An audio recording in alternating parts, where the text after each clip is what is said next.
Bharatiya Janata party के शीर्ष नेतृत्व का और संगठन का आभार व्यक्त करता हूं कि मुझ जैसे साधारण व्यक्ति को उन्होंने विश्वास जताया और भरमौर पांगी विधानसभा क्षेत्र से भारतीय जनता पार्टी के उम्मीदवार के तौर पर इन चुनावों में 2022 के जो आम चुनाव होने जा रहे हैं उसमें मुझे प्रत्याशी के तौर पर उतारा है।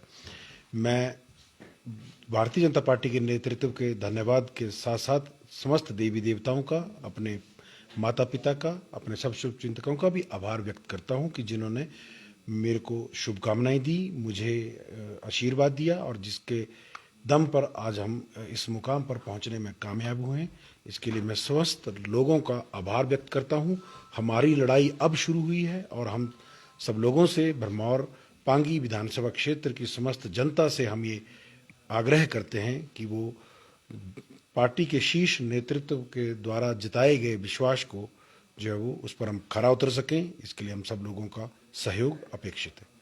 भरमौर और पांगी काफी पिछड़ा हुआ क्षेत्र माना जाता है, जनजातीय क्षेत्र है। प्राथमिकताएं क्या रहेंगी, क्योंकि इतने सालों की अगर बात करें तो भरमौर का उतना विकास नहीं हो पाया जितना होना चाहिए। देखिए, आपके सवाल में ही मेरे बात का जवाब है कि उन क्षेत्रों का वो विकास नहीं हो पाया जो होना चाहिए था। इसी अव्यवस्था को चलते हमारे मन में ऐसा विचार आया कि डॉक्टर रहते तो हम केवल और केवल शारीरिक बीमारियों का इलाज कर सकते हैं, परंतु हमारे क्षेत्र में, हमारे समाज में भी बहुत सारी बीमारियां हैं जो फैली हुई हैं, जिनका इलाज करना अति आवश्यक है।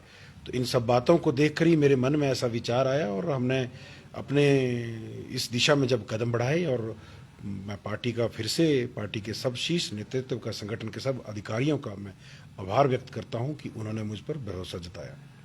प्राथमिकताओं की बात करेंगी, क्या आप भरमौर से ही रहते, आपका बचपन वहीं गुजरा है, उसके बाद आप जिस तरह से डॉक्टर रहे हैं तो बाहर से अभी काफी लंबे समय से आपने पूरे उसका एक क्षेत्र का दौरा किया है, तो क्या यानी आपको ऐसी कमी लगी जिन्हें आप प्राथमिकताओं के तहत जो है आप निपटाएंगे जैसे ही आप जीत के रख आते हैं?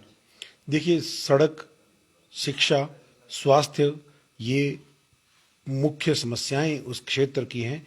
इसके अतिरिक्त जैसे बेरोजगारी, व्यवस्थाओं में कमी, इस तरह की और भी समस्याएं हैं, पर प्रमुखता से मैंने जो सोचा है वो ये है कि हमारी आने वाली पीढ़ी उसको बेहतर कल मिले, उसके लिए हम बेहतर कल का निर्माण कर सकें। इस दिशा में हम कदम बढ़ाएंगे और हम जो बच्चे स्कूलों में पढ़ रहे हैं, जो कॉलेजेस में पढ़ रहे हैं, उनके लिए बेहतर शिक्षा के प्रबंध हों, बेहतर शिक्षा उनको मिले ताकि वो भी मुख्य धारा के साथ जुड़ सकें। इस तरह के प्रयास हम करेंगे। जिस तरह से अभी तक कांग्रेस ने वहां पर कैंडिडेट अभी तक उतारा नहीं, लेकिन कयास लगाया जाएगा पूर्व मंत्री जो है भरमौरी, उनको जो है टिकट मिल सकती है। कितनी बड़ी चुनौती मानते हैं, क्योंकि काफी लंबा उनका राजनीतिक कैरियर है, मंत्री भी रहे हैं। देखिए, सूखे पेड़ों की ना छाया मिलती है, ना उन पे फल लगते हैं। लोगों को अभी नए पौधे के साथ चलना होगा।